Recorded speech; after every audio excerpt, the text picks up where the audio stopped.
का dream project होने जा रहा है भारत का। चीन के ड्रीम प्रोजेक्ट पर नजर लग गई है भारत की। अब भारत तैयार है अपने तिरंगे को चीन के उस पोर्ट पर लहराने के लिए जो कि चाइना का ड्रीम पोर्ट हुआ करता था।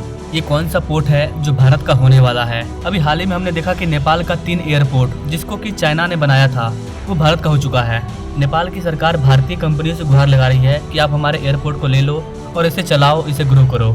अब एक और पड़ोसी कंट्री से ये खबर निकल करके सामने आ रही है कि वो भारत को अपना पोर्ट देना चाहते हैं। तो आइए जानते हैं कैसे भारत चीन का अपने इलाके में एक एक करके छुट्टी कर रहा है।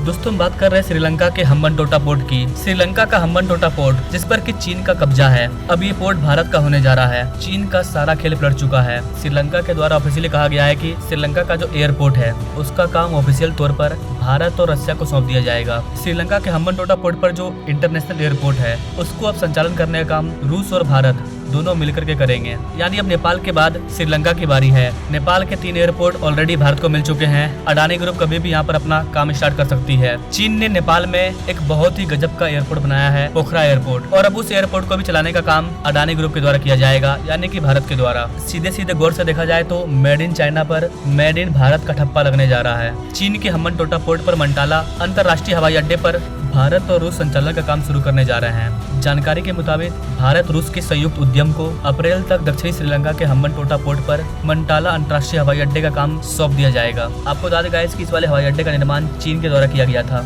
लेकिन ये वाला अंतर्राष्ट्रीय हवाई अड्डा घाटे में चल रहा है। भारत चाइना के हम्बनटोटा पोर्ट में एंटर करना चाहता था और इस वाले पोर्ट के माध्यम से भारत एंटर कर चुका है चीन के हम्बनटोटा पोर्ट में। एक टाइम के लिए हम्बनटोटा पोर्ट हमारे लिए बहुत बड़ा खतरा था, क्योंकि चीन हम्बनटोटा पोर्ट में आकर के भारत के ऊपर नजर रखता था। ये श्रीलंका का पहला ग्रीनफील्ड हवाई अड्डा था जो कि हम्बनटोटा पोर्ट से मंटाला शहर में 18 किलोमीटर की दूरी पर स्थित है। ये श्रीलंका का तीसरा सबसे बड़ा हवाई अड्डा था। नेपाल का 3 एयरपोर्ट भारत को मिलने जा रहा है। वही नीचे साइड श्रीलंका में श्रीलंका के हम्बनटोटा वाला जो एयरपोर्ट है, मंडाना एयरपोर्ट, वो भी भारत को मिल चुका है।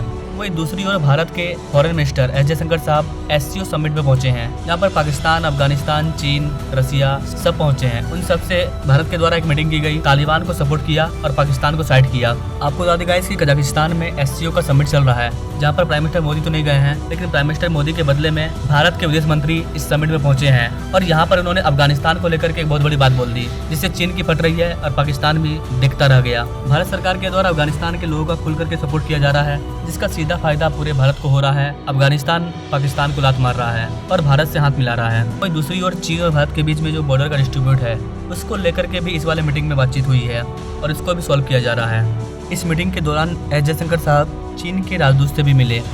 तो देखा जाए तो भारत पूरी तरह से चीन का काउंटर कर रहा है हर क्षेत्र में। म्यांमार का जो पोर्ट था वो भी भारत को मिल चुका है। अभी बांग्लादेश के तीस्ता रिवर पर एक प्रोजेक्ट चाइना को मिलने जा रहा था, उसको भी भारत ने एक गेम खेल करके बदल दिया और अब ये वाला प्रोजेक्ट भी भारत को मिल चुका है। तो बांग्लादेश, म्यांमार, श्रीलंका, नेपाल, भूटान, ये सब भारत के पक्ष में है। सिर्फ एक मालदीव बचा हुआ है, उससे उतना कोई फर्क नहीं पड़ता है, वो काफी दूर है, छोटा सा देश है, फूंक दिया जाएगा तो उड़ जाएगा। पाकिस्तान को छोड़ करके बाकी जो भी हमारे पड़ोसी कंट्री हैं सारे अब भारत के पक्ष में आ चुके हैं। अदरवाइज आज से 10 साल पहले ये सब चाइना के गुलाम हो चुके थे, क्योंकि चाइना इन्हें बहुत ज्यादा पैसा दे रहा था। लेकिन अब ऐसा नहीं है। अब सबको पता चल चुका है कि भारत के साथ दोस्ती करके रखेंगे तो हमारी इकोनॉमी ग्रो करेगी, जैसे भारत ग्रो कर रहा है।